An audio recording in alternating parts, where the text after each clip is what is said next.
ora, ko Qianna titore tōku ingoa. I'm from the Hokianga, but at the moment I'm living in Auckland. I got the award for Best Documentary at Whānau, Rangatahi 2019, and I'm really proud of the work that came out of it. It's titled Wahine Toa. I came up with the idea when I met Chrissy Hilton, who is my main subject in the documentary. I try to focus it around how back in the day women weren't really allowed to do male things, but nowadays we've kind of grown from that and now women can do basically anything a man can do and vice versa. I chose the value of tikanga, and for me that's the word that stand out the most when I was looking at the values.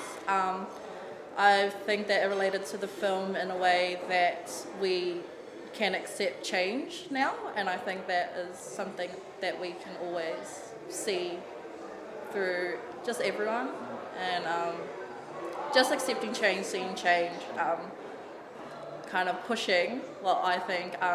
If wahine can do mai raka, then we can do almost anything. I want to push personally for more Māori female filmmakers, and that's what I stand for.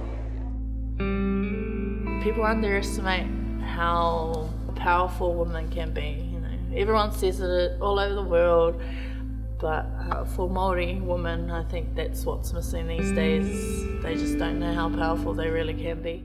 This was an assignment for my university. I was grouped with two other members, Amy and Norua. Hi guys. They weren't that knowledgeable about the Māori culture, so I wanted to introduce them to something easy but also very into the culture. And when we presented it to the rest of the class, they told me that they enjoyed their time filming and I enjoyed my time, and it was just really good showing them that part of me. Just shout out to you guys, thanks for making this happen. You guys also won this award.